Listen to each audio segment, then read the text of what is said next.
আসসালামু আলাইকুম ওয়া রাহমাতুল্লাহি ওয়া বারাকাতুহু। বিসমিল্লাহির রহমানির রহিম।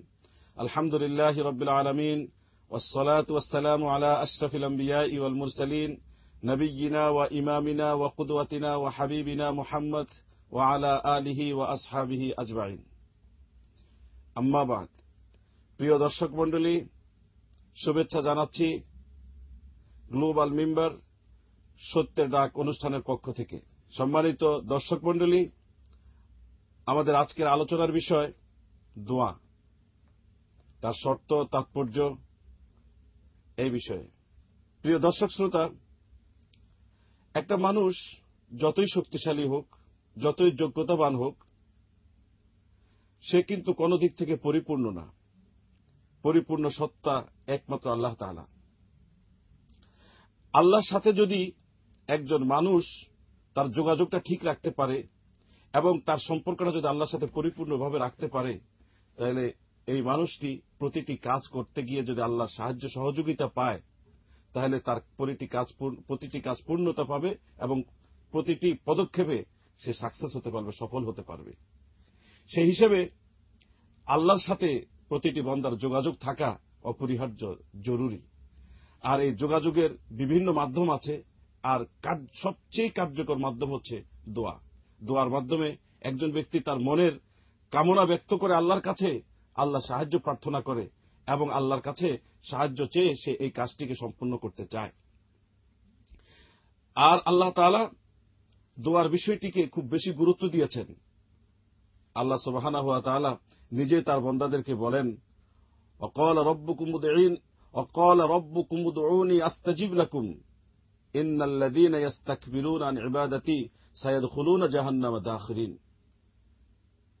তোমাদের রব, তোমাদের প্রতিপালক বলছেন, তোমরা আমাকে ডাকো, আমি তোমাদের ডাকে অবশ্যই সাড়া দিব। যারা আমাকে ডাকে না, অহংকার বশত উপেক্ষা করে, তারা অবশ্যই জাহান্নামে প্রবেশ করবে। সায়াদখুলুনা জাহান্নামা দাখিরিন, লাঞ্ছিত হয়ে তারা জাহান্নামে প্রবেশ করবে। আল্লাহকে ডাকার জন্য আল্লাহ তাআলা তার বান্দাদেরকে উদ্বুদ্ধ করেছেন, ডাকার জন্য নির্দেশ দিয়েছেন। যারা ডাকবে তারা প্রশংসিত হবে, আর যারা ডাকবে না, যারা আল্লাহর সাথে সম্পর্ক স্থাপন করবে না, তাদের ব্যাপারে আল্লাহ তাআলা তিরস্কার করেছেন, ধমকি দিয়েছেন, হুমকি দিয়েছেন এবং জাহান্নামের ভয় দেখিয়েছেন। ফলে বান্দা যদি নিজেকে আল্লাহর সাথে সম্পর্ক স্থাপন করতে সক্ষম হয়, তাহলে একদিক থেকে সে যেরকম সফল হবে, অন্য দিক থেকে তার রব তার সাথে সদয় হবেন এবং তার রবের সাথে তার সম্পর্ক স্থাপিত হবে এবং রবের সাহায্য সে পদে পদে পেতে পারবে। সম্মানিত উপস্থিতি, হাদিসে কুদসিতে মহান রব্বুল আলামিন বলেন, আনা ইনদা যান্নি আবদি বি ওয়া আনা মাআহু ইযা যাকারানি ফাইন যাকারানি ফি নাফসিহি যাকারতুহু ফি নাফসি। অন্য riwayate এসেছে, মুসলিম শরীফের riwayate এসেছে, ওয়া আনা মাআহু ইযা দাআনি। আমার গোলাম, আমার বান্দা আমার সাথে যেরূপ ধারণা পোষণ করবে, আমি তার সাথে ঠিক সেরকম মুআমালা করব। এখন সে যদি আমাকে ডাকে, আমি তার সাথে হয়ে যাব। আর মহানবী সাল্লাল্লাহু আলাইহি সাল্লাম দোয়াকে সংজ্ঞায়িত করেছেন, বলেছেন, আদ-দুআউ হুয়াল ইবাদা, দোয়াই ইবাদত। যত ইবাদত, নামাজ বলি, রোজা বলি, হজ বলি, যাকাত বলি, তার পুরোটা উদ্দেশ্য কিন্তু মহান রবের সাথে বান্দার সম্পর্ক স্থাপন করা। আর এটি পরিপূর্ণ মাত্রায় স্থাপিত হয় দোয়ার মাধ্যমে। কারণ মনের হাজাত যখন প্রকাশ করে একজন বান্দা আকুতি নিয়ে এবং আল্লাহর সাথে বিশ্বাস নিয়ে যে আল্লাহ আমার প্রয়োজন, তুমি আমাকে দাও, তখন তো আর বলারে অপেক্ষা রাখে না। সে পূর্ণ মানসিকতা নিয়ে আল্লাহ তাআলাকে সক্ষম জ্ঞান করে সে বলছে এবং তার সাথে সম্পর্ক স্থাপন হচ্ছে। আমাদের রবের সাথে আমাদের সম্পর্ক তো তাই যে আমরা রবের আবদিয়তকে, তার গোলামীকে আমরা স্বীকার করে নিলাম, তার গোলামীকে বরণ করে নিলাম। তিনি আমাদের মাবুদ, আমাদের উপাস্য, আমরা তার উপাসনা করছি এবং তার আনুগত্য করছি। আর যে যত বেশি আনুগত্য করতে পারবে, মহান আল্লাহর কাছে সে তত বেশি সমাদৃত হবে, প্রিয় হবে। এটাই তো স্বাভাবিক। আর এটা দোয়ার মাধ্যমে হয়, এ কারণে দোয়ার এত গুরুত্ব রয়েছে। আল্লাহ রাসূল সাল্লাল্লাহু আলাইহি সাল্লাম দোয়ার গুরুত্ব বুঝাতে গিয়ে বলেছেন, ইন্নাদ দুআ ইয়ানফাউ মিম্মা নাযালা ওয়া মিম্মা লাম ইয়ানজিল। যে বিপদ এসেছে এবং যে বিপদ আগত আসবে, এই উভয় প্রকারের বিপদের জন্য দোয়া উপকারী। অর্থাৎ যে বিপদ এসেছে, দোয়া করলে সেই বিপদ উঠিয়ে যায়, আর যে দোয়া আসার ছিল, দোয়ার মাধ্যমে সে দোয়া প্রতিহত হয়। মহানবী অন্য হাদিসে আরো আরো সুন্দর করে বলেছেন, লাইসা শাইউন আকরামা ইনদাল্লাহি মিনাদ দুআ, দোয়ার চেয়ে আল্লাহর কাছে, লাইসা শাইউন আকরামা আলাল্লাহি মিনাদ দুআ, আল্লাহর উপর, আল্লাহর কাছে দোয়ার চেয়ে মর্যাদাবান আর কিছুই নেই। আর আল্লাহ তাআলাও আমাদেরকে আশ্বাস দিয়ে বলেছেন, ওয়া ইযা সাআলাকা ইবাদি আন্নী ফাইন্নী করিব উজিবু দাওয়াতাদ দা ইযা দাআনি ফালইস্তাজিবু লি ওয়া লিউমিনু বি লাআল্লাহুম ইয়ারশুদুন। আমার বান্দা যখন আমার সম্বন্ধে জিজ্ঞেস করে তখন বলে দাও যে আমি নিকটেই আছি। উজিবু দাওয়াতাদ দা, যখন আহ্বানকারী দোয়াকারী আমার কাছে দোয়া করে আমি দোয়ার সাড়া দিয়ে থাকি। তাহলে মহান আল্লাহ তাআলার সাথে দোয়াকারী যে দোয়া প্রার্থনা করে আল্লাহর সাথে একটা সম্পর্ক স্থাপন হয়ে যায়, সুন্দর সম্পর্ক। আর এই সম্পর্কটি স্থাপন করতে পারলেই একজন বান্দা হিসেবে, একজন আল্লাহর গোলাম হিসেবে তার জীবনটা সার্থক হয়ে যায়। এ কারণেই দোয়ার কিছু শর্ত আমাদের জানা দরকার। কি কি শর্তে আমরা দোয়া করব? দোয়া কবুল হওয়ার জন্য যে কয়েকটি শর্ত আছে, একটা শর্ত হলো যে ইখলাসের সাথে দোয়া করতে হবে, আল্লাহর সাথে কাউকে শরীক করা যাবে না। এই দোয়া হতে হবে পূর্ণ ইখলাসের সাথে, একমাত্র আল্লাহর জন্য, অন্য কাউকে এখানে শরীক করা চলবে না।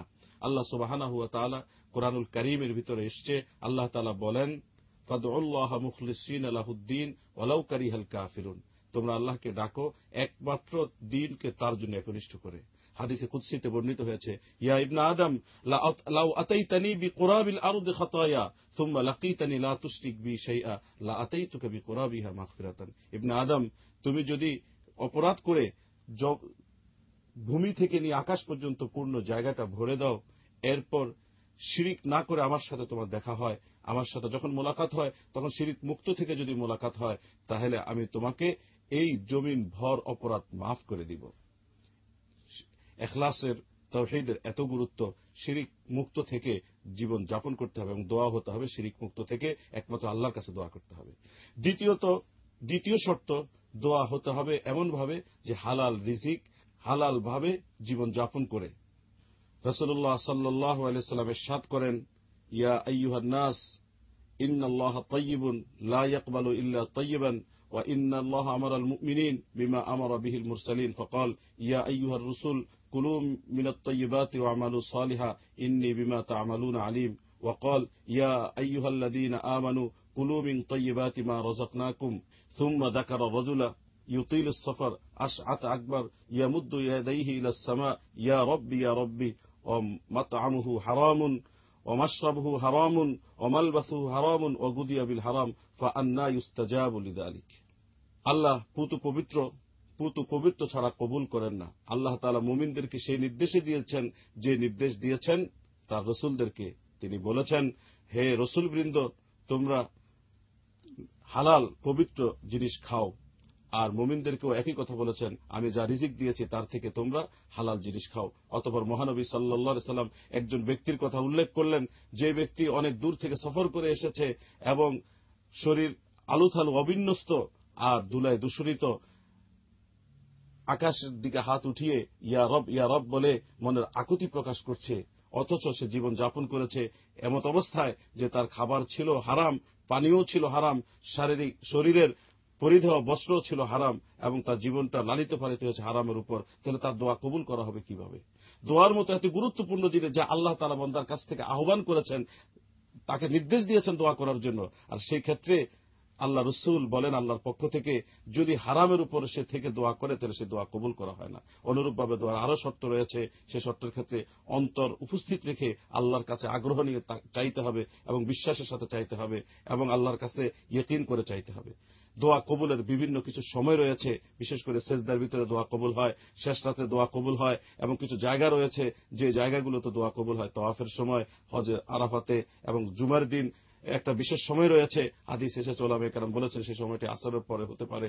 আর দোয়ার কিছু রয়েছে আদাব, হাত উঠিয়ে দোয়া করা এবং আল্লাহর কাছে ইয়াকিনের সাথে দোয়া করা, পবিত্র অবস্থায় দোয়া করা, কোরআন এবং হাদিসে বর্ণিত মাসুর যে দোয়াগুলো আছে সেই দোয়াগুলো দিয়ে দোয়া করা। ফলে সম্মানিত উপস্থিতি, আমাদেরকে একমাত্র আল্লাহর কাছে দোয়া করতে হবে। আল্লাহ ছাড়া অন্য কারো কাছে যদি দোয়া করা হয়, কোনো মাজারের কাছে যে প্রার্থনা করা হয়, গায়রুল্লাহর কাছে যদি প্রার্থনা করা হয়, এটা হবে শিরক। একমাত্র আল্লাহর কাছে দোয়া করতে হবে এবং দোয়া উল্লেখিত শর্তগুলোকে সামনে নিয়ে।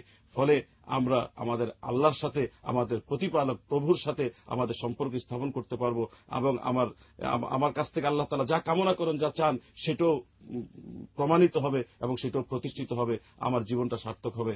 আসুন আমরা আমাদের যাবতীয় যা প্রয়োজন দুনিয়া এবং আখিরাতের, এবং যা এই প্রয়োজনগুলো আমি নিজে না পারলেও আমার আল্লাহ পারবেন, সেই মানসিকতা নিয়ে আল্লাহর কাছে দোয়া করি, নিবেদন করি আমার যাবতীয় প্রয়োজন, এবং এরই সাথে আমি আমার নিজের প্রয়োজনটা পুরিয়ে নিতে পারবো, আল্লাহর ইবাদতটি প্রতিষ্ঠিত হবে, আমি বান্দা হিসাবে আল্লাহর কাছে প্রতিষ্ঠিত পাবো, তাহলে আমার জীবনটা সার্থক হবে। প্রিয় দর্শক মণ্ডলী, আমাদের অনুষ্ঠানে থাকার জন্য আপনাদেরকে অসংখ্য মোবারকবাদ জানাচ্ছি এবং গ্লোবাল মিম্বার সত্যের ডাক অনুষ্ঠান উত্তরোত্তর এভাবে সফলতা অর্জন করুক সে কামনা ব্যক্ত করে আজকের মতো এখানে শেষ করছি। আল্লাহ হাফেজ। মহান আল্লাহ দরবারে তব আমারে মোনাজাত, নিখিল ধরা সকল মানুষ সবার